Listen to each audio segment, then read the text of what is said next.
नमस्कार दोस्तों, कैसे हैं आप लोग। 24 नवंबर 2022 के डेली न्यूज़ एनालिसिस और एडिटोरियल एनालिसिस में आपका स्वागत है। कौन कौन सी न्यूज़ है? तो चार तो इंपॉर्टेंट न्यूज़ है। सुप्रीम कोर्ट ने बोला है कि इलेक्शन कमीशन या फिर इलेक्शन कमीशन को लीड करने वाला जो इलेक्शन कमिश्नर है या चीफ इलेक्शन कमिश्नर है, ये एक येस मैन नहीं होना चाहिए। अगर ज़रूरत पड़े तो ये इंडिविजुअल प्रधानमंत्री से भी लड़ सके, इतनी इसके अंदर ताकत होनी चाहिए। तो इस प्रकार के स्टेटमेंट्स दिए सुप्रीम कोर्ट ने, देखते हैं क्या बोल रहे हैं। उसके बाद, क्या स्कॉटलैंड की पार्लियामेंट इंडिपेंडेंस का रेफरेंडम लीगली कंडक्ट कर सकती है? पिछली बार ऑलरेडी 2014 में स्कॉटलैंड में रेफरेंडम हो चुका है और जो स्कॉटिश लोग हैं वो 55% मेजॉरिटी के साथ बोल चुके हैं कि हमें इंग्लैंड में ही रहना है। तो क्या दोबारा रेफरेंडम हो सकता है? इसके बारे में बात करेंगे। South China Sea code of conduct, ये इंटरनेशनल लॉ के साथ अलाइन होना चाहिए, ऐसा राजनाथ सिंह साहब ने बोला है एशियान मीटिंग में। आप कह लो साउथ चाइना सी के ऊपर स्टेटमेंट देना मतलब चाइना के ऊपर स्टेटमेंट देना। तो क्या स्टेटमेंट दे रहा है यहाँ पे इंडिया, इसको देखेंगे।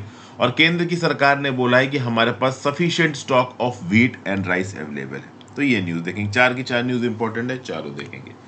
एडिटोरियल में इंडिया की माल न्यूट्रिशन प्रॉब्लम से रिलेटेड एक आर्टिकल है।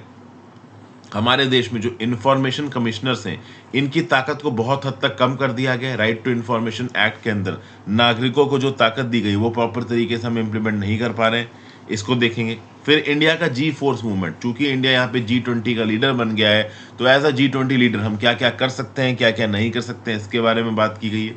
फिर दो और है, time to ease norms, space not time. तो कुल मिला के यहाँ पे 5 आर्टिकल्स मैं आपको डिस्कस करने वाला हूँ, बस एक आर्टिकल छोड़ूंगा, परसीव्ड ऑप्रेसर और सेवियर।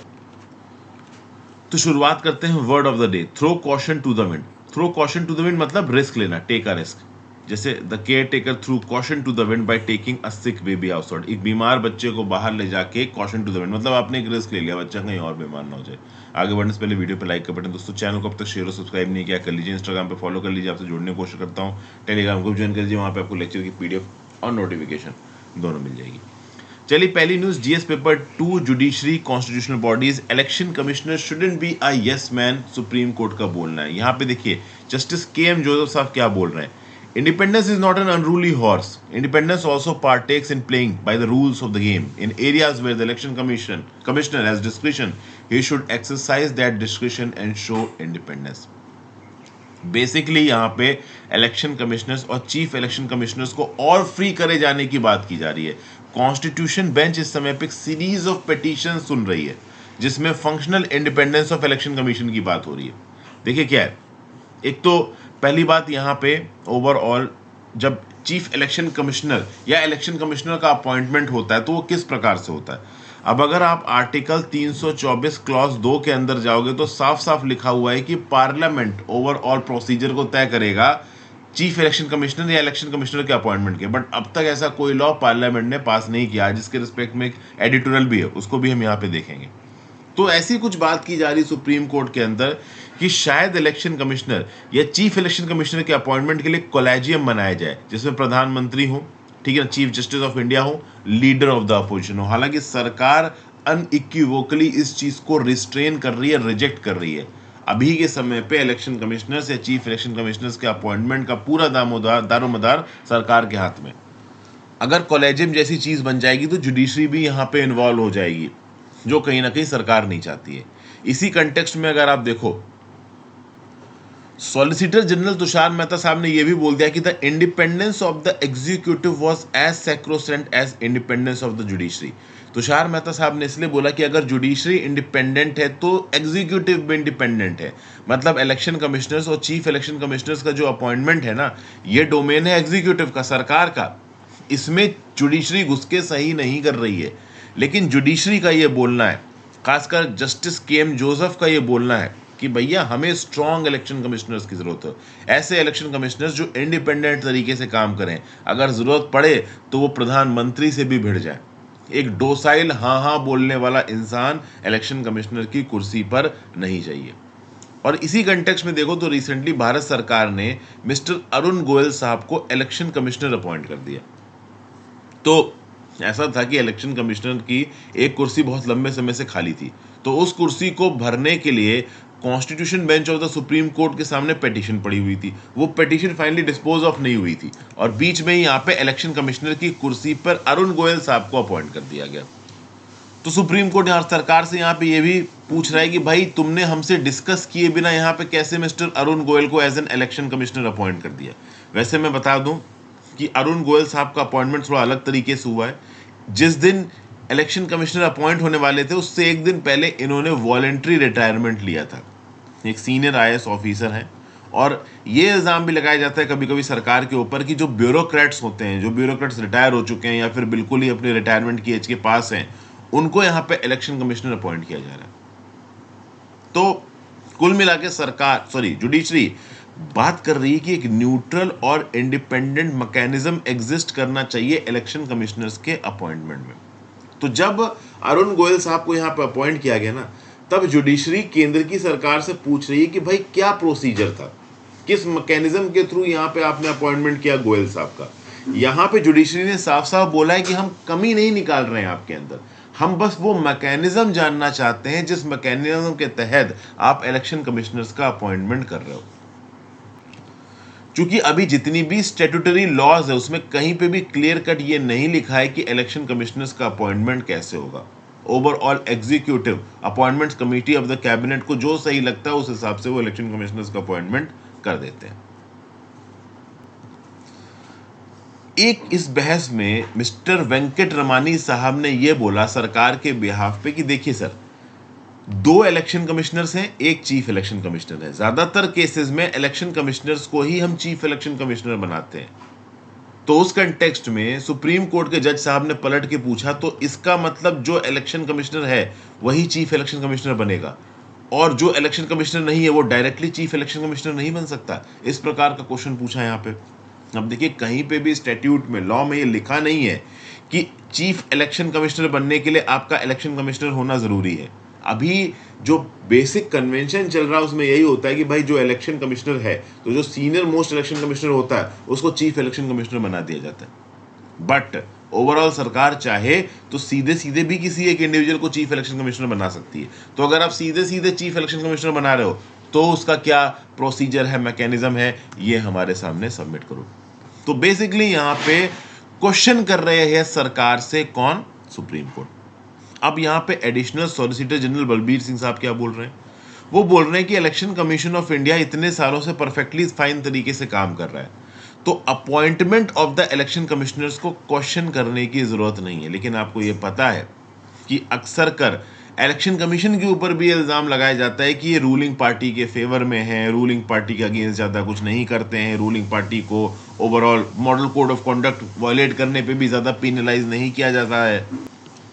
तो independence of the election commission को लेके पहले भी सवाल उठ चुके हैं। अब इस कंटेक्स्ट में अगर मैं आपसे बात करूं तो देखिए, आज एक आर्टिकल भी है, एक एडिटोरियल है जो बात करता है इलेक्शन कमिश्नर के इस अपॉइंटमेंट से रिलेटेड। तो उस एडिटोरियल को भी एक बार हम यहाँ पे डिस्कस कर ही लेते हैं। ये एडिटोरियल है space not time, equal tenure security for CEC and EC will boost panel confidence. तो यहाँ क्या है? तो भैया constitution bench of the supreme court के सामने बहस चल रही है। अब देखिए, इलेक्शन कमीशन ऑफ इंडिया की नॉर्मल कर इंडिया में जो रेपुटेशन है वो बहुत ज़्यादा है, लेकिन इल्ज़ाम तो इनके ऊपर लगते हैं कि रूलिंग पार्टी को फेवर करते हैं। खास बात यह है कि जो पार्लियामेंट्री लॉ बनाने की बात की गई थी आर्टिकल 324 क्लॉज 2 के अंदर, वो अब तक देखिए यहाँ पे बनाया नहीं गया है। एक इंडिपेंडेंस मैकेनिज्म को इवॉल्व करने की बात कर रही है सुप्रीम कोर्ट, जिसमें मोस्ट प्रॉब्ली PM, CJI और लीडर ऑफ द अपोजिशन होगा। ये मैं आपको ऑलरेडी बता चुका हूँ। अब खास बात यह है कि एक लेजिस्लेटिव वैक्यूम है। लेजिस्लेटिव वैक्यूम मतलब प्रॉपर तरीके से आर्टिकल 324 क्लॉज 2 के अंदर पार्लियामेंट ने लॉ नहीं बनाया है जिसमें साफ साफ लिखा हो कि इलेक्शन कमीशन या चीफ इलेक्शन कमिश्नर का अपॉइंटमेंट कैसे होगा। तो ऐसे कंटेक्स्ट में सरकार के हाथ में, काउंसिल ऑफ मिनिस्टर्स के हाथ में ये आ जाता है कि वो किसको इलेक्शन कमिश्नर या चीफ इलेक्शन कमिश्नर बनाना चाहते हैं। तो सरकार ये ताकत अपने पास रखना चाहती है, लेकिन सुप्रीम कोर्ट को लगता है कि ये ताकत अगर सरकार के पास रहती है, प्रॉपर तरीके से कोलैजियम नहीं बनाया जाता है, तो इलेक्शन कमीशन ऑफ इंडिया में जो इलेक्शन कमिश्नर्स आएंगे वो कहीं ना कहीं सरकार की बात मानते हुए नजर आएंगे। फिर ओवरऑल जो सुप्रीम कोर्ट के जजेस हैं वो ये बात भी पॉइंट आउट कर रहे हैं कि पहले जब चीफ इलेक्शन कमिश्नर्स का अपॉइंटमेंट होता था तो लंबे टेन्योर के लिए होता था, अब हार्डली 1 साल के लिए यहाँ पे हो रहा है। लेकिन सरकार का ये बोलना है कि नहीं भाई, अगर आप किसी एक इलेक्शन कमिश्नर या चीफ इलेक्शन कमिश्नर का टेन्योर देख रहे हो तो आप टोटल टेन्योर देखो, election commissioner plus chief election commissioner. चूंकि सरकार का यह बोलना है कि आज की डेट में जो भी चीफ इलेक्शन कमिश्नर बनता है वो ऑलरेडी इलेक्शन कमिश्नर की कुर्सी पे होता है। तो पहले इलेक्शन कमिश्नर की तरह काम किया, फिर चीफ इलेक्शन कमिश्नर बन गया। तो दोनों टेन्योर मिला के बात करो। अब इस पर्टिकुलर आर्टिकल में एक बड़ा मुद्दा, इंपॉर्टेंट मुद्दा पॉइंट आउट किया गया, वो ये है कि भाई अगर एक इंडिविजुअल चीफ इलेक्शन कमिश्नर बनता है, ठीक है भाई, कई बार क्या है ना, देखिए सुप्रीम कोर्ट के जज के.एम. जोसेफ साहब ये बोल रहे हैं कि 65 साल रिटायरमेंट एज है। अगर 64 साल की उम्र पे आप चीफ इलेक्शन कमिश्नर बने तो 1 साल मुश्किल से काम कर पाओगे, 65 साल की उम्र पे रिटायर हो जाओगे। तो आपको समय ही नहीं मिला ठीक तरीके से काम करने का। सरकार ये बोल रही है कि आप ये देख रहे हो कि एक चीफ इलेक्शन कमिश्नर 64 साल की उम्र पे अपॉइंट होकर 65 साल पे रिटायर हो रहा है। हो सकता है कि वो इलेक्शन कमिश्नर तब लगा हो जब वो 60 साल का हो, तो 4 साल उसने इलेक्शन कमिश्नर की तरह काम किया हो 64 साल तक, और फिर वो 1 साल सीईसी रहा हो, चीफ इलेक्शन कमिश्नर रहा हो, तो टोटल टेन्योर तो 5 साल का हुआ ना। तो आप चीफ इलेक्शन कमिश्नर के टेन्योर को 1 साल क्यों बना रहे हो? यहाँ पे सरकार ये व्यू पॉइंट दे रही है। अब एक क्वेश्चन ये उठता है, अगर आप चीफ इलेक्शन कमिश्नर की कॉन्स्टिट्यूशनल स्पेस की बात करो तो चीफ इलेक्शन कमिश्नर, तो भाई अब एक चीफ इलेक्शन कमिश्नर की जो इंपॉर्टेंस होती है, it is as good as a जज ऑफ द सुप्रीम कोर्ट। जैसे सुप्रीम कोर्ट के जजेस के पास सिक्योरिटी ऑफ टेन्योर है, उनको सिर्फ इंपीचमेंट ऑफ द पार्लियामेंट से निकाला जा सकता है, उसी प्रकार से चीफ इलेक्शन कमिश्नर को हटाना है तो पार्लियामेंट में इंपीचमेंट करना पड़ेगा। लेकिन अगर इलेक्शन कमिश्नर को हटाना है तो भाई सिर्फ चीफ इलेक्शन कमिश्नर की रिकमेंडेशन पे हटाया जा सकता है। उसके साथ साथ अगर रिटायरमेंट की बात की जाए तो मान लो 64 साल की उम्र पे अपॉइंट हो रहा है एज अ जज, as a chief election commissioner कोई इंडिविजुअल, 65 साल पे रिटायर हो गया, तो ये तो सुप्रीम कोर्ट के जजेस के साथ भी अच्छे खासे क्वांटिटी में होता ही है। वो कोई खैर बड़ी बात नहीं है ऑथर के हिसाब से यहाँ पे।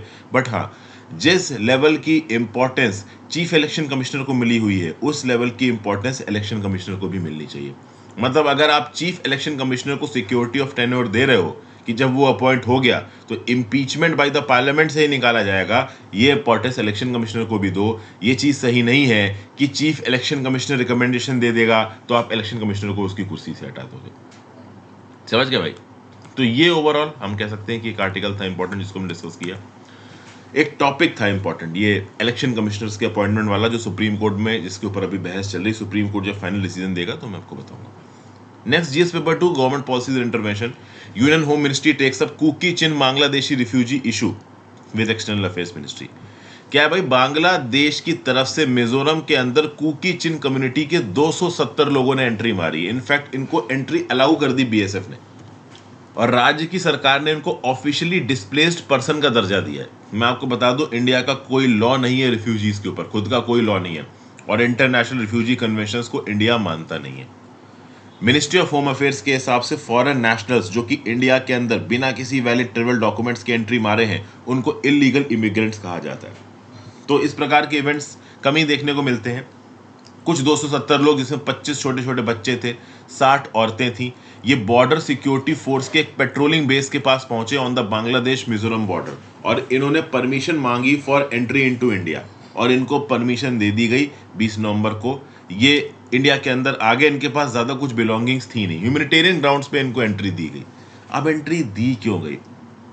तो देखिए, कुकी चिन कम्युनिटी के कुछ लोग आर्म्ड इंसर्जेंसी लीड कर रहे हैं और बांग्लादेशी आर्मी के साथ लड़ रहे हैं। बांग्लादेश की एक फोर्स है, बांग्लादेश रैपिड एक्शन बटालियन, इसकी कुछ लड़ाई हो रही है इंसर्जेंट्स के साथ, और ये इंसर्जेंट्स कुकी चिन कम्युनिटी को बिलोंग करते हैं। तो कहीं ना कहीं Bangladesh rapid action battalion Kuki Chin community के लोगों को टारगेट कर रही है। तो इसी कंटेक्स्ट में ये लोग बांग्लादेश के अंदर सेफ नहीं फील कर रहे थे, तो ये इंडिया के अंदर एंट्री मारना चाह रहे थे, तो 270 ऐसे लोगों को एंट्री दी गई है। तो ये जो पर्टिकुलर कुकी चिन कम्युनिटी है, ये क्रिश्चियन कम्युनिटी है, बांग्लादेश के चित्तागोंग हिल ट्रैक्ट्स में ये रहती है, और मिजोरम के लोगों के साथ इसके क्लोज एथनिक टाइज है। ठीक है भाई, मिजोरम की सरकार ने इन 270 लोगों को ओवरऑल रिहैबिलिटेट करने के लिए टेम्परेरी शेल्टर्स और बाकी इम्यूनिटीज देने की भी यहाँ पे बात की है। कुछ 4 स्कूलों को यहाँ पे रिफ्यूजीज के लिए शेल्टर होम में बदल दिया गया है। ठीक है ना भाई, इनको अभी के लिए डिपोर्ट नहीं किया जाएगा, रिटर्न नहीं किया जाएगा। मैं आपको बता दूं कि म्यांमार में जब मिलिट्री कूप हुआ था तो म्यांमार की तरफ से 40,000 रिफ्यूजीज मिजोरम के अंदर एंट्री मार चुके हैं सिंस फरवरी 2021। और जो सुविधाएं म्यांमारीज रेफ्यूजीज को यहाँ पे दी गई थी, कुछ उसी प्रकार की सुविधाएं यहाँ पे बांग्लादेशी रेफ्यूजीज को देने की बात कर रही है सरकार। 2021 में मैं आपको बता दूं कि मिनिस्ट्री ऑफ होम अफेयर्स ने नागालैंड, मणिपुर, मिजोरम और अरुणाचल प्रदेश के चीफ सेक्रेटरी से यह भी बोला था कि म्यांमार से जो इलीगल इन्फ्लक्स हो रहा है इंडिया के अंदर रेफ्यूजीज का, इसको रोको। क्योंकि क्या है ना, म्यांमार के अंदर इश्यूज बहुत ज्यादा हैं। मिलिट्री कूप के बाद वहां पे डेमोक्रेटिक फ्रीडम की तो बात ही छोड़ दो, जो ट्रेड अपॉर्चुनिटीज, बिजनेस अपॉर्चुनिटीज हैं, जो नॉर्मल तरीके से जिंदगी जीने की सुविधा है, वो भी कॉम्प्रोमाइज हो गई है। तो उस कंटेक्स्ट में बड़ी तादाद में लोग म्यांमार से इंडिया के अंदर एंट्री मारना चाहते थे। और फ्री मूवमेंट रिजाइम तो एग्जिस्ट करता ही है, आपको पता होना चाहिए। इंडिया म्यांमार बॉर्डर पे एक 15 से 20 किलोमीटर का फ्री मूवमेंट रिजाइम है, मतलब बिना वीजा से आप बॉर्डर के 15-20 किलोमीटर तक जा सकते हो in Myanmar and in India. अब वॉर के बाद, वॉर मतलब कूप के बाद, ये जो तख्ता पलट हुआ है, म्यांमार की तत्मादौ ने कुर्सी कब्जा ली, ठीक है, तो उसके बाद बड़े तादाद में लोग म्यांमार से इंडिया के अंदर घुस रहे हैं। तो एक टाइम के बाद तो केंद्र की सरकार ने बोला कि नहीं भाई, हम इतने बड़े स्केल पे एंट्री नहीं दे सकते, इस इलीगल इमिग्रेशन को रोको।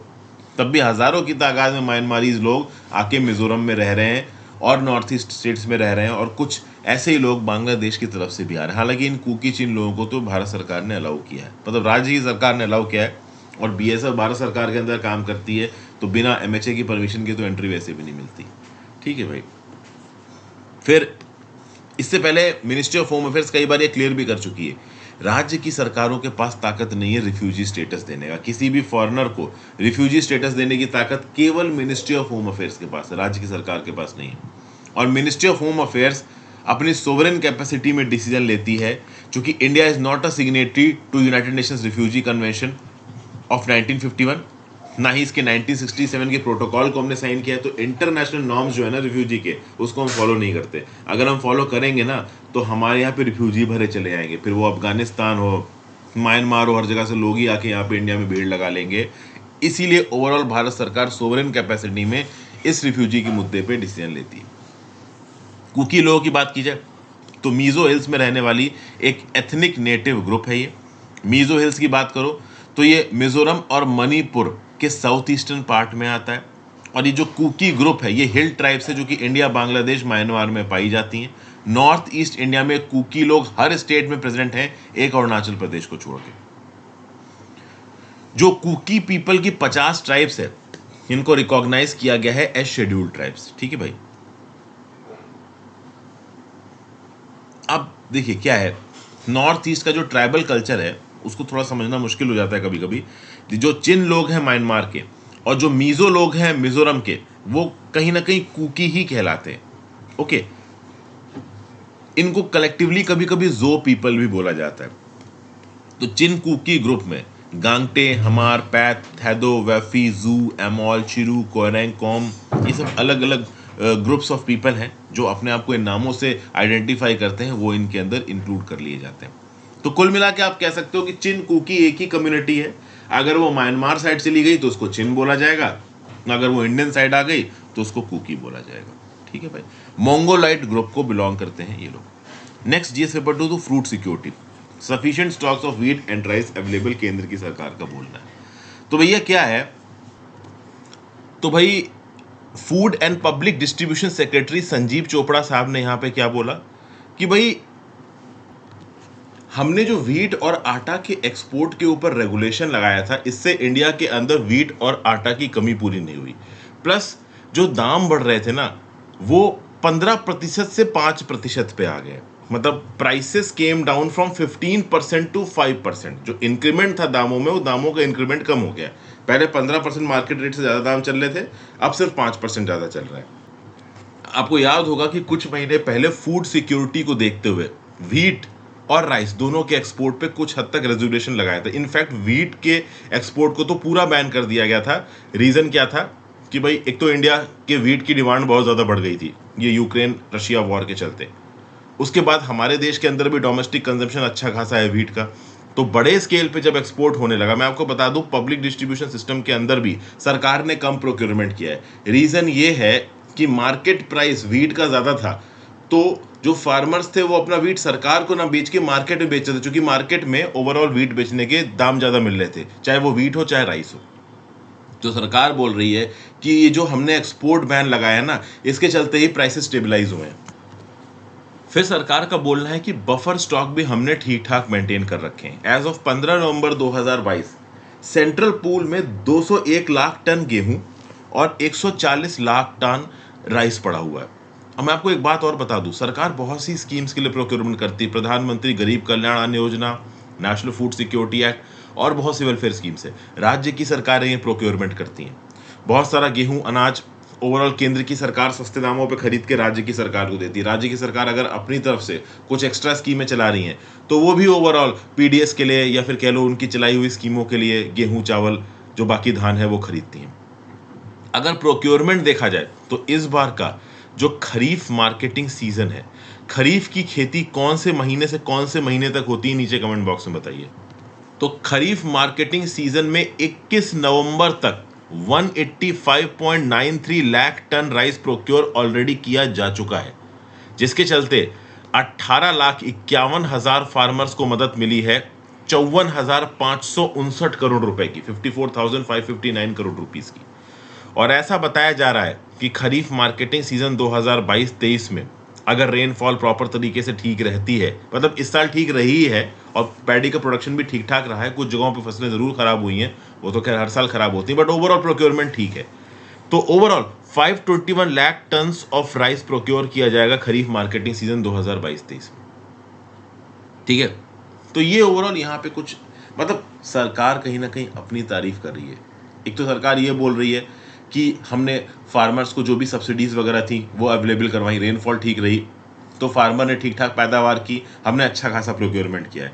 ये प्रोक्योरमेंट करके हमने देश की फूड सिक्योरिटी को भी इंश्योर किया है, हमने गेहूं चावल के दामों को भी स्टेबलाइज किया है। Eight the same point of time किसी कंटिजेंसी में अपने आप को सपोर्ट करने के लिए हमारे पास ठीक ठाक स्टॉक पाइल है। Next GS paper 2, Scottish parliament can not conduct independence referendum, UK supreme court. तो भैया स्कॉटिश नेशनलिस्ट फिर से इस डिमांड को आगे बढ़ा रहे हैं कि स्कॉटलैंड एक अलग कंट्री बनना चाहिए, हमें यूनाइटेड किंगडम के अंदर नहीं रहना। तो बात पहुंची यूके के सुप्रीम कोर्ट में। यूके की सुप्रीम कोर्ट ने बोला कि स्कॉटिश पार्लियामेंट के पास रेफरेंडम की ताकत नहीं है अनटिल एंड अनलेस यूके की पार्लियामेंट इस रेफरेंडम की परमिशन देती है।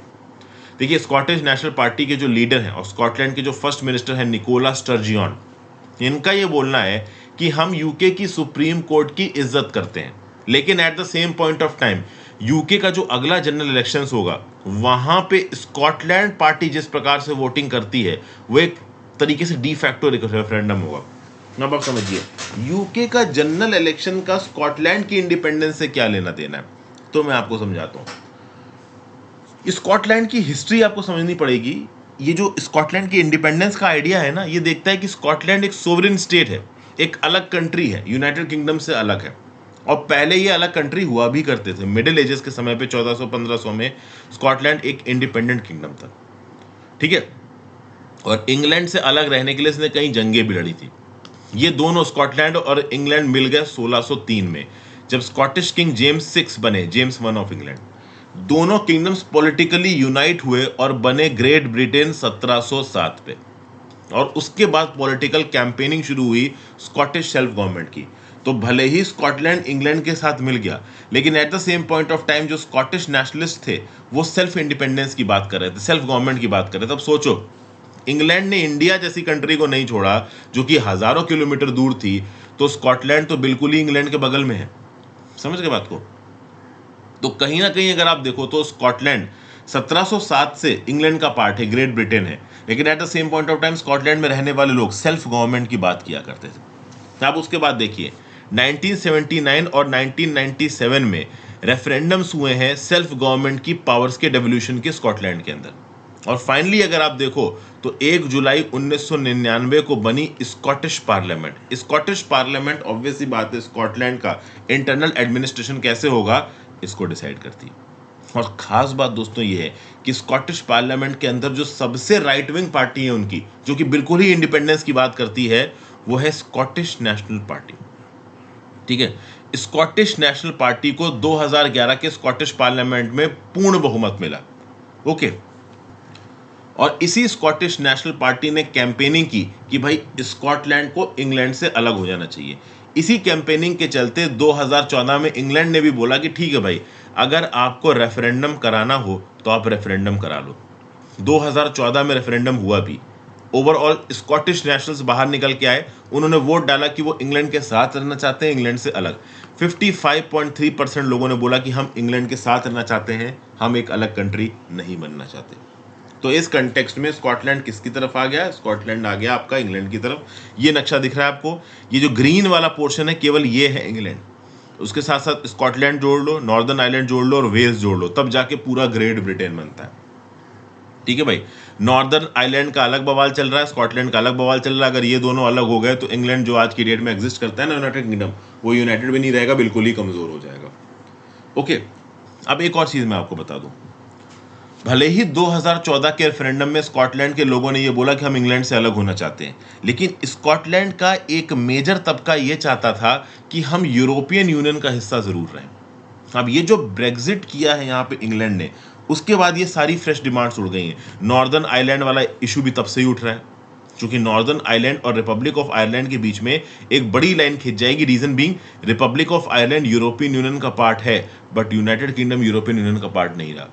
उसके साथ साथ स्कॉटलैंड की मेजर जनता ये चाहती थी कि वो यूरोपियन यूनियन के अंदर रहें, लेकिन चूंकि यहाँ पे ब्रेग्जिट हो चुका है तो स्कॉटलैंड अब यूरोपियन यूनियन के अंदर नहीं रहा टेक्निकली। तो इसी आधार पर ये जो स्कॉटिश नेशनल पार्टी है ना, वो ये कैंपेनिंग कर रही है कि फिर से रेफरेंडम होना चाहिए, फिर से ओवरऑल यहाँ पे वोट पड़ने चाहिए कि हमें इंग्लैंड के साथ रहना है कि नहीं रहना है, क्योंकि इस इंग्लैंड के ब्रेग्जिट कांड के चलते हम यूरोपियन यूनियन का हिस्सा नहीं रहे हैं, ऐसा बोल रहे हैं यहाँ पे स्कॉटिश नेशनलिस्ट। तो इसी कंटेक्स्ट में लेके सुप्रीम कोर्ट में मुद्दा जा रहा है कि क्या स्कॉटलैंड में रेफरेंडम हो सकता है।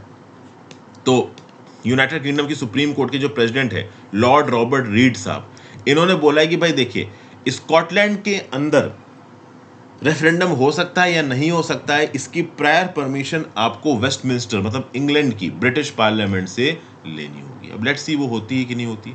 2016 के ब्रेग्जिट रेफरेंडम में 62% स्कॉटिश नेशनल्स ने वोट डाला था कि हम यूरोपियन यूनियन में रहना चाहते हैं, यूरोपियन यूनियन से अलग नहीं होना चाहते। तो कहीं ना कहीं ब्रेग्जिट करके यूनाइटेड किंगडम की लीडरशिप ने एक पेंडोरा बॉक्स खोल दिया अपने लिए, जो कहीं ना कहीं उनको परेशान कर रहा है। फिर next GS paper 2 international relations, South China Sea code of conduct should align with international law. देखिए, ASEAN association of South East Asian nations की डिफेंस मिनिस्टर प्लस मीटिंग को कंबोडिया में एड्रेस कर रहे थे राजनाथ सिंह साहब, और राजनाथ सिंह साहब ने यहाँ पे ये जो बोला है कि जो ऑनगोइंग नेगोशिएशंस चल रहे हैं on the code of conduct for the South China Sea, ये हम एक्सपेक्ट करते हैं, मतलब राजनाथ सिंह साहब ने बोला, मतलब इंडिया ये एक्सपेक्ट करता है कि जो code of conduct for the South China Sea है, इसको ब्रोकर किया जाएगा, नेगोशिएट किया जाएगा एज पर इंटरनेशनल लॉ, और इंटरनेशनल लॉ में आ जाता है UNCLOS, United Nations convention on the law of seas. अब इंडिया का ये स्टेटमेंट बहुत इंपॉर्टेंट हो जाता है, क्योंकि UNCLOS के अंदर बने एडजुडिकेटिंग मैकेनिज्म को अक्सर कर मानने से मना कर देता है people Republic of China. People Republic of China ये बोलता है कि ये जो 9 डैश लाइन है, इसके अंदर जितना भी साउथ चाइना सी आता है वो हमारा है। पहले कई बार ऐसा हुआ है कि वियतनाम की क्लेम किए गए कुछ आइलैंड्स, फिलीपींस को क्लेम किए गए कुछ आइलैंड्स UNCLOS के मैकेनिज्म के अंदर बोला गया कि चाइना के पास नहीं है, चाइना ने UNCLOS के मैकेनिज्म को मानने से ही मना कर दिया।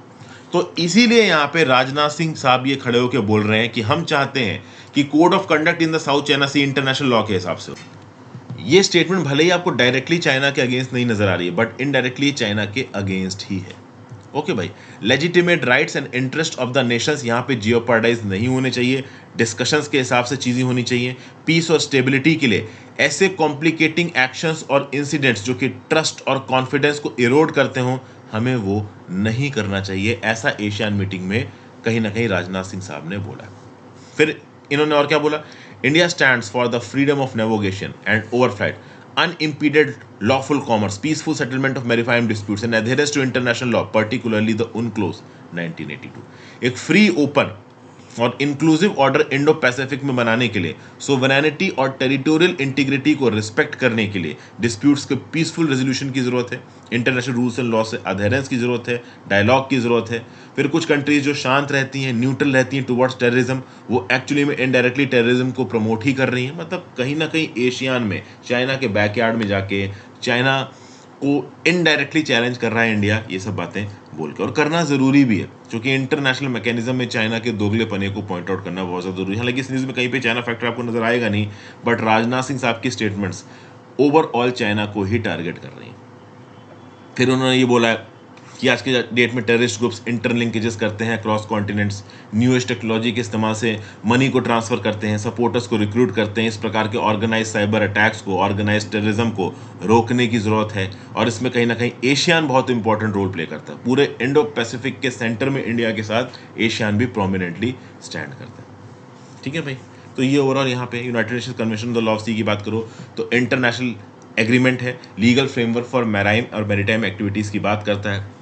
इसने समुद्र के इलाके को 5 जोन्स में बांटा है: internal waters, territorial sea, contiguous zone, exclusive economic zone, high seas. बताइए नीचे कमेंट बॉक्स में टेरिटोरियल सी, कंटीजियस जोन और एक्सक्लूसिव इकोनॉमिक जोन कितने नॉटिकल माइल्स तक जाता है किसी भी कंट्री के बॉर्डर से समुद्र के अंदर, ये नीचे कमेंट बॉक्स में आप बताइए।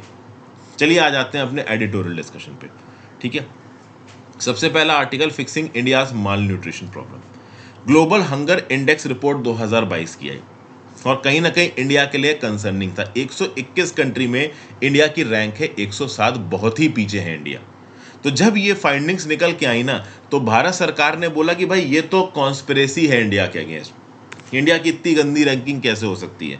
बट ऑथर ये बोल रहा है कि इतनी गंदी रैंकिंग है, इतनी गंदी परफॉर्मेंस है इंडिया की, इसके लिए आप नेशनल फैमिली हेल्थ सर्वे 5 के फिगर्स को देखिए। National family health survey conduct कराया गया था 2019 से 2021 में। तो 5 साल से कम के जो बच्चे हैं 35.5% स्टंटेड है, 19.3% वेस्टेड है, 32.1% अंडरवेट है। स्टंटिंग वेस्टिंग का मतलब मैं कई बार आपको बता चुका हूं, नीचे कमेंट बॉक्स में लिख के बताओ, रिवीजन हो जाएगा। अब ये जो क्रॉनिक माल न्यूट्रिशन इंडिया में एग्जिस्ट करता है, इनके लिए बहुत सारी अप्रोचेस को सजेस्ट किया गया है, और ऐसा नहीं है कि भारत सरकार ने इनके लिए स्कीमें नहीं बनाई हैं। बहुत सी सेंट्रली स्पॉन्सर्ड स्कीम्स बनाई गई हैं इन प्रॉब्लम्स को सॉर्ट आउट करने के लिए, लेकिन कहीं ना कहीं उनकी फंडिंग में, उनकी इम्प्लीमेंटेशन में प्रॉब्लम आ जाती हैं। ओवरऑल 140 करोड़ की आबादी तक उनकी परेशानियों का हल पहुंचा पाना इतना भी आसान नहीं है। अब यहाँ पे बहुत सी स्कीमों के एग्जाम्पल दिए गए हैं और भारत सरकार की जो गलत अप्रोच है उसको पॉइंट आउट कर रहा है ऑथर। जैसे गवर्नमेंट ऑफ इंडिया सक्षम आंगनवाड़ी और पोषण 2.0 स्कीम, यानी prime ministers overarching scheme for holistic nutrition scheme को इंप्लीमेंट करता है। अब खास बात दोस्तों यहाँ पे ये है कि ये जो पोषण 2.0 स्कीम है, इसके अंदर इंटीग्रेटेड चाइल्ड डेवलपमेंट सर्विसेज की स्कीम इंक्लूडेड है। अब ओवरऑल ये scheme adolescent girls, pregnant women, nursing mothers, 3 साल से कम के बच्चों के लिए काम करती है। इस पर्टिकुलर स्कीम के लिए फाइनेंशियल ईयर 2022-23 में बजट दिया गया है 20,263 करोड़। बढ़ते साल के साथ ये बजट बढ़ना चाहिए, लेकिन पिछले 2 सालों में ये बजट 1% से कम पर बढ़ा है। मतलब ओवरऑल फाइनेंशियल ईयर 2021 के कंपैरिजन में फाइनेंशियल ईयर 2022-2023 का अगर आप एलोकेशन देखोगे तो 1% का भी इंक्रीज नहीं है। फिर आगे बात की जा रही है मिड डे मील स्कीम की। मिड डे मील स्कीम का जो बजट है फाइनेंशियल ईयर 2022-23 में वो है 10,233 करोड़, 10,233 करोड़, जो कि फाइनेंशियल ईयर 2020-2021 से 21% कम है। तो इन सब चीज़ों से क्या पता चल रहा है? इन सब चीज़ों से पता ये चल रहा है कि जिस लेवल का एलोकेशन ज़रूरत है यहाँ पे ओवरऑल आपको माल न्यूट्रिशन हटाने के लिए, उस लेवल का बजट हम यहाँ पे पा ही नहीं पा रहे हैं। न्यूट्रिशन को इंप्रूव करने के लिए जिस लेवल के फंड्स चाहिए वो हमारे पास अभी के लिए अवेलेबल है ही नहीं। फिर आगे बात करते हैं, एक अकाउंटेबिलिटी इनिशिएटिव बजट की ब्रीफ रिपोर्ट्स का ये बोलना है कि जो सप्लीमेंट्री न्यूट्रिशन प्रोग्राम है, इसकी जो फंडिंग है वो 2017 से लेके अब तक नहीं बढ़ी है। ओके, जितने फंड्स जरूरत है उसके केवल 41% फंड्स ही अवेलेबल है। लगभग 50% चाइल्ड डेवलपमेंट प्रोजेक्ट ऑफिसर की जो वैकेंसीज हैं झारखंड में, आसाम में, उत्तर प्रदेश में, राजस्थान में, वो खाली पड़ी हुई हैं। तो ये सब क्या बताया जा रहा है यहाँ पे? ये बताया जा रहा है कि हमारे देश में न्यूट्रिशन की प्रॉब्लम बहुत ज़्यादा है। अब इस सोशल और हेल्थ पैरामीटर्स को सुधारने के लिए अलग अलग स्कीमों में एलोकेशन की जरूरत है। वो एलोकेशन प्रॉपर तरीके से हो नहीं पा रहा। अब अगर आप केंद्र की सरकार के किसी एग्जीक्यूटिव से यही सवाल पूछोगे तो वो बोलेगा कि पैसों के एलोकेशन के साथ साथ ग्राउंड लेवल पे उनका प्रॉपर इंप्लीमेंटेशन भी जरूरत है। कई बार करप्शन के चलते भी ओवरऑल सुविधाएं लोगों तक नहीं पहुंच पाती। तो केंद्र की सरकार का भी स्टैंड पूरी तरीके से गलत नहीं है। ऑथर यहाँ पे ये चीज पॉइंट आउट कर रहा है कि सरकार जितनी फंड एलोकेट करना चाहिए उतना नहीं कर रही है। फिर कहीं ना कहीं कैश ट्रांसफर्स के ऊपर बात की जा रही है। ओवरऑल सरकार ने कैश ट्रांसफर को एक फेवर्ड सॉल्यूशन समझा है।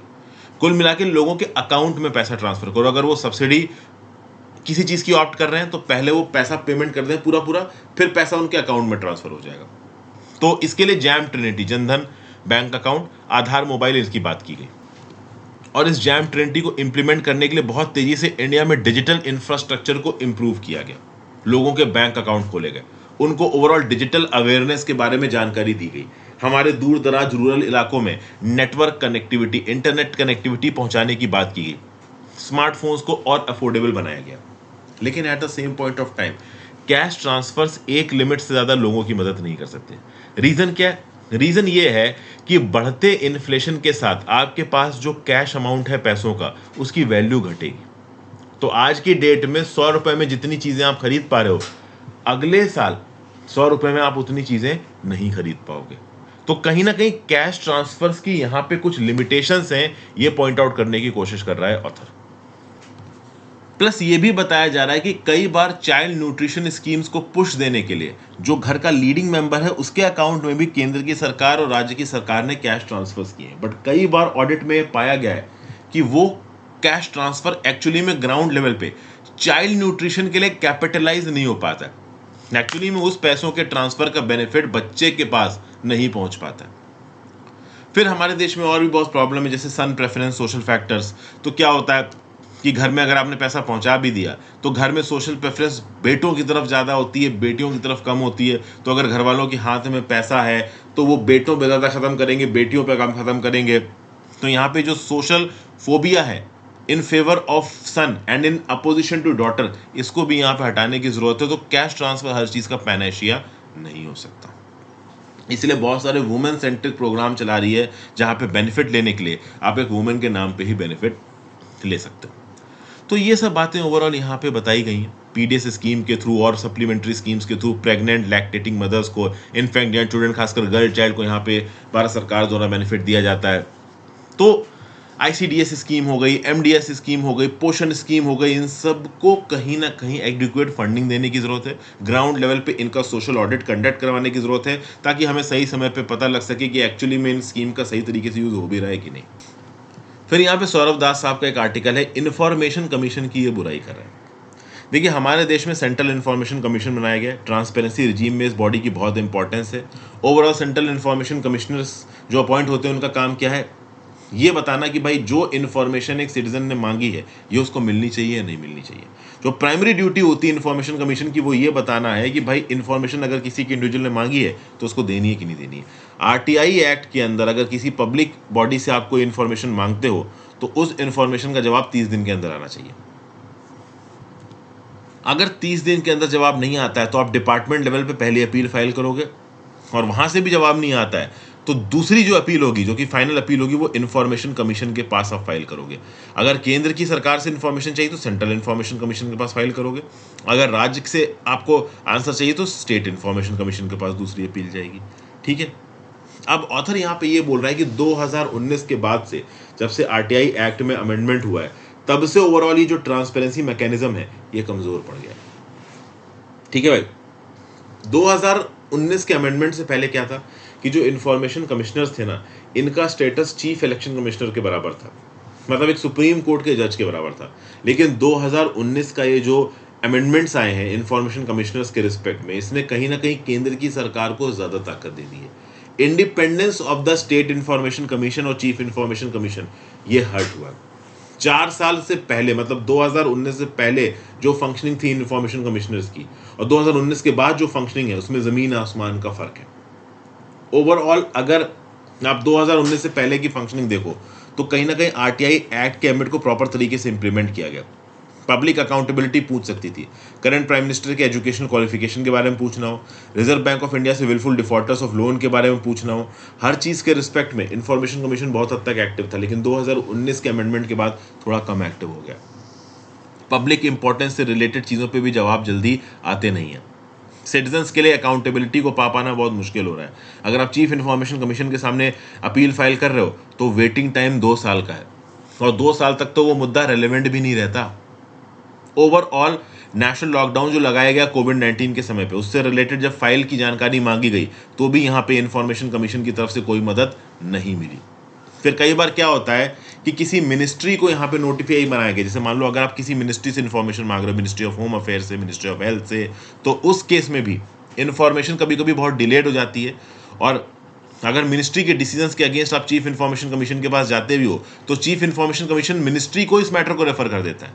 मतलब अगर आपने मिनिस्ट्री ऑफ हेल्थ में कोई आरटीआई मारी, जवाब नहीं आया, तो पहली अपील आपने वहां पे दी, फिर जवाब नहीं आया, आप सेंट्रल इन्फॉर्मेशन कमीशन के पास गए, तो सेंट्रल इन्फॉर्मेशन कमीशन फिर मिनिस्ट्री ऑफ होम अफेयर्स या हेल्थ अफेयर्स से अपना रिकमेंडेशन लेगी और उस रिकमेंडेशन के हिसाब से आपको जवाब देगी।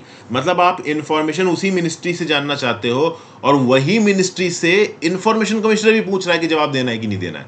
तो फिर तो काहे बात का आरटीआई एक्ट। ऑथर ये बोल रहा है आरटीआई का मतलब तो ये है ना, इन्फॉर्मेशन कमिश्नर्स को तो इसलिए बैठाया गया है ना कि अगर लोगों के पास प्रॉपर मैकेनिज्म के थ्रू इन्फॉर्मेशन नहीं पहुंच रही है तो इन्फॉर्मेशन कमिश्नर की जिम्मेदारी बनती है कि वो पहुंचाए। लेकिन इन्फॉर्मेशन कमिश्नर खुद इन्फॉर्मेशन देने वाले से अगर पूछने लगेगा, मिनिस्ट्री से पूछने लगेगा कि इन्फॉर्मेशन दें या ना दें, तो किस बात की ट्रांसपेरेंसी। कई बार तो ऐसा हुआ है कि पब्लिक इंटरेस्ट में इंफॉर्मेशन मांगी गई और इन्फॉर्मेशन कमिश्नर ने इन्फॉर्मेशन देने से मना कर दिया। अभी रिसेंटली क्या हुआ है कि इंटरनेट फ्रीडम फाउंडेशन ने ओवरऑल एक अपील फाइल की चीफ इंफॉर्मेशन कमीशन के सामने, होम मिनिस्ट्री का जो फोन टैपिंग केस था इस बात को लेके। तो चीफ इंफॉर्मेशन कमिश्नर ने इंफॉर्मेशन देने से मना कर दिया, लेकिन इंटरनेट फ्रीडम फाउंडेशन चला गया दिल्ली हाई कोर्ट के पास और दिल्ली हाई कोर्ट जाके इंसाफ लिया। ऑथर ये बोल रहा है कि हर इंडिविजुअल के पास इंटरनेट फ्रीडम फाउंडेशन जैसे रिसोर्सेज नहीं है कि अपने राइट्स को असर्ट कराने के लिए वो हायर बॉडीज में चले जाएं। एक मेरे आपके जैसा आम आदमी ज़्यादा से ज़्यादा आरटीआई फाइल करेगा, आरटीआई का जवाब ना मिलने के रिस्पेक्ट में हाई कोर्ट में नहीं जाएगा। और रिसेंटली बहुत सी इंफॉर्मेशन हैं, जैसे कि for example unlawful activities prevention amendment act 2019, इसको पास कराने के लिए जो भी डॉक्यूमेंट्स को बेसिस बनाया गया वो जब आरटीआई में मांगे गए नहीं मिल पाए। अब लंबे समय से इंफॉर्मेशन कमीशन के सामने अपील पेंडिंग है, कई महीने हो चुके हैं, बट ओवरऑल इंफॉर्मेशन कमीशन इस चीज़ को लेके अपील नहीं सुन रहा है। मतलब इतने कॉम्प्लेक्स केसेस के ऊपर भी अगर आरटीआई मांगी गई है, ट्रांसपेरेंसी के चलते जवाब मांगा गया है, तो जवाब के रिस्पेक्ट में जल्दी कोई प्रोसीडिंग हो नहीं पा रही है यहाँ पे। फिर एक कोऑपरेटिव बैंक है, उस कोऑपरेटिव बैंक से उसके टॉप डिफॉल्टर्स और नॉन परफॉर्मिंग एसेट्स की रिपोर्ट जब मांगी गई तो कहीं ना कहीं फर्स्ट एपलेट अथॉरिटी ने बोला कि डिस्क्लोज करो रिपोर्ट को, लेकिन बाद में अगर आप देखो तो स्टे ऑर्डर लगा दिया उस डिस्क्लोजर के ऊपर। तो यहाँ पे जो काम करना है इंफॉर्मेशन कमिश्नर्स को, इंफॉर्मेशन कमिश्नर्स उसके उल्टा काम कर रहे हैं। आज की डेट में जो ब्यूरोक्रेट्स हैं वो आरटीआई को रिजेक्ट कर देते हैं। पहले क्या था कि section 20 of the right to information act से ब्यूरोक्रेट्स डरते थे, बट अब मैकेनिज्म कुछ ऐसा बन रहा है कि आरटीआई एक्ट के अंदर अगर कोई इन्फॉर्मेशन मांग भी रहा है तो भी ब्यूरोक्रेट्स डरते नहीं है। ट्रांसपेरेंसी रिजीम हमारा यहाँ पे डार्क क्लाउड से घिरा हुआ है। तो यहाँ पे लोगों की जिम्मेदारी बैठती कि लोग सरकार के ऊपर प्रेशर डालें, कमिश्नर्स ऑफ इंटीग्रिटी को यहाँ पे अपॉइंट करवाएं, चीफ इंफॉर्मेशन कमिश्नर और स्टेट इंफॉर्मेशन कमिश्नर हमारी डेमोक्रेसी के लिए बहुत इंपॉर्टेंट है, इस मैकेनिज्म को हम कमज़ोर नहीं कर सकते, वगैरह वगैरह। फिर इंडिया का G4 मूवमेंट, भाई G20 एक ऐसा मैकेनिज्म है जहाँ पे ऐसा समझा जाता है कि पोलाइट और ओवरऑल तरीके से बात करने वाले, अदब से बात करने वाले ब्यूरोक्रेट्स बैठ के बातचीत करेंगे। तो इस G20 कंट्रीज़ के ग्रुप में अगर कोई इंपॉर्टेंट इंटरनेशनल मुद्दा आप लेके आओ और आप ये सोचो कि कंसेंट से वो मुद्दा पास हो जाएगा, सब लोग उसके ऊपर हामी भरेंगे, तो इस बात के चांसेस बहुत कम है। आज की डेट की जियोपॉलिटिक्स में G20 जैसे कंट्रीज़ के अंदर कंसेंशुअल बेसिस पे अगर डिसीजन लिया जाए तो वो अपने आप में मुश्किल काम है। लेकिन नरेंद्र मोदी जी की यहाँ पे तारीफ की जा रही है। नरेंद्र मोदी जी हर चीज़ को एक अपॉर्चुनिटी में बदल लेते हैं, तो कहीं ना कहीं उनकी लीडरशिप के अंदर इंडिया G20 में कुछ ना कुछ एक्स्ट्रा करेगी, ये यहाँ पे कहीं ना कहीं एक्सपेक्ट किया जा रहा है। G20 मेंबर्स दुनिया की 80% जीडीपी, 75% इंटरनेशनल ट्रेड और 7% आबादी को रिप्रेजेंट करते हैं। तो इंडिया को कहीं ना कहीं एक डायरेक्शन लेके चलना है, अपना एक गोल लेके चलना है। जैसे इटली के पास जब प्रेसिडेंसी थी तो उनका गोल था 3 pillars of people planet prosperity का। सऊदी अरेबिया के पास जब प्रेसिडेंसी थी तो empowering people, safeguarding the planet and shaping new frontiers, उसी प्रकार से इंडिया को भी अपनी स्ट्रेंथ दिखानी चाहिए। अब इंडिया कहाँ कहाँ स्ट्रेंथ दिखा सकता है, तो आज की डेट में एक बड़ा ही प्रोमिनेंट मुद्दा है फाइनेंशिंग क्लाइमेट इंफ्रास्ट्रक्चर। तो G20 का इस्तेमाल करके India international monetary fund, world bank group और एशियन डेवलपमेंट बैंक को ये बोल सकता है कि भाई फाइनेंसिंग क्लाइमेट इंफ्रास्ट्रक्चर में थोड़ा पैसों का इंतजाम करिए। क्या है, वैसे तो वर्ल्ड बैंक ग्रुप की बात करो, एशियन डेवलपमेंट की बात करो तो क्लाइमेट फाइनेंसिंग में ये पैसा दे रहे हैं। इंटरनेशनल मॉनेटरी फंड पैसा देता है बैलेंस ऑफ पेमेंट नीड्स के लिए। अगर इंडिया चाहे तो इंटरनेशनल मॉनेटरी फंड की जेब से भी थोड़ा पैसा निकलवा सकता है, थोड़ा इन्वेस्टमेंट निकलवा सकता है क्लाइमेट नीडेड इंफ्रास्ट्रक्चर में। पहली चीज तो वर्ल्ड बैंक और एशियन डेवलपमेंट तो बैंक तो एक्सेस पैसा एलोकेट करे ही क्लाइमेट रिलेटेड इंफ्रास्ट्रक्चर के लिए। थोड़ा पैसा अगर इंटरनेशनल मॉनेटरी फंड में निकाल देगा तो वो बड़ी बात होगी। प्लस चूंकि इंडिया के पास G20 की लीडरशिप है तो इंडिया यहां पे मार्केट कर सकता है इंडिया स्टैक को।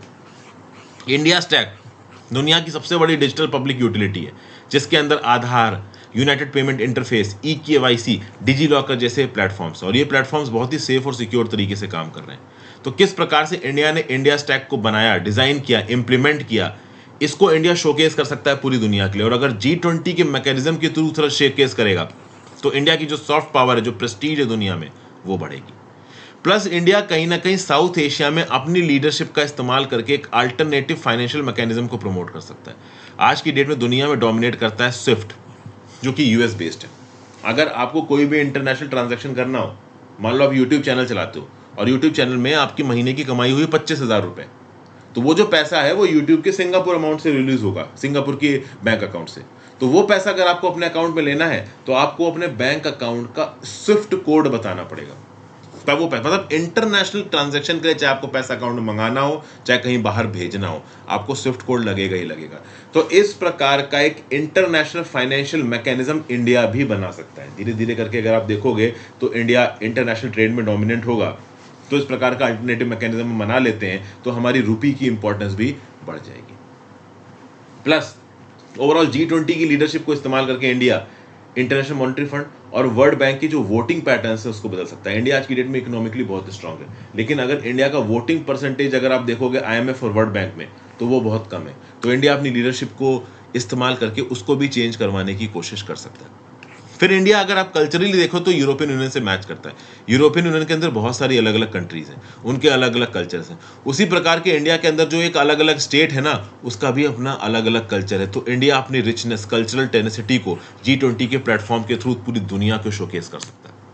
प्लस G20 को प्लेटफॉर्म को इस्तेमाल करके इंडिया अपने टूरिस्ट इनफ्लो को बढ़ा सकते हैं। इंडिया में अप्रॉक्सीमेटली हर साल 17 से 18 मिलियन टूरिस्ट आते हैं, 1 करोड़ 70 लाख से 1 करोड़ 80 लाख तक, जबकि यूएस के अकेले लास वेगस में 3 करोड़ टूरिस्ट आते हैं। तो इंडिया इस G20 के प्लेटफॉर्म को यूज करके इंडिया के अंदर टूरिज्म के पोटेंशियल को बढ़ा सकता है और G20 में इंडिया अपनी अप्रोच को पॉपुलराइज कर सकता है। इन्फ्लेशन टारगेटिंग में इंडिया बेहतर चल रहा है, करेंसी परफॉर्मेंस में इंडिया बेहतर चल रहा है। इस समय पे इन्फ्लेशन यूरोपियन यूनियन में 11%, सॉरी यूनाइटेड किंगडम इंग्लैंड में 11%, यूएस में 9%, और हर जगह पे इन्फ्लेशन बढ़ रहा है। इंडिया में 7% और इंडिया में इन्फ्लेशन घट रहा है। तो इंडिया की ओवरऑल यहाँ पे काफ़ी हद तक तारीफ की जा रही है। और फिर मास्क, बेसिकली अब कोविड-19 पैंडेमिक के रिस्पेक्ट में बात की जा रही है। आज की डेट में कोविड-19 पैंडेमिक काफ़ी कम हो गया है, दिन के 500 से कम केसेस निकल के आ रहे हैं। एक ऐसा समय जिस समय पे दुनिया की बहुत सी कंट्रीज़ में, स्पेसिफिकली चाइना में, कोविड बहुत तेज़ी से फैल रहा है। इंडिया में कोविड उतना तेज़ी से फैल नहीं रहा है, तो मास्क वगैरह मैंडेटरी करना ठीक नहीं है। हाँ, हेल्थ सेटिंग में मास्क मैंडेटरी करना सही है, बट ओवरऑल कोविड के बेसिस पे अब रिस्ट्रिक्शन लगाना सही नहीं है। लेकिन at the same point of time लोगों के लिए ज़रूरी ये हो जाता है कि वो सेल्फ रिस्ट्रेन को आप कह लो इंप्लीमेंट करें, क्योंकि सेल्फ रिस्ट्रेन से चलते वो अपनी हेल्थ को सेफगार्ड कर सकते हैं। क्योंकि इस बात की पॉसिबिलिटी हमेशा बनी हुई है कि कोई बहुत ही खतरनाक वेरिएंट कोरोना का आ जाए, और कोई खतरनाक वेरिएंट कोरोना का फैलने लगा तो बड़े तादाद में इन्फेक्शन कॉज कर सकता है।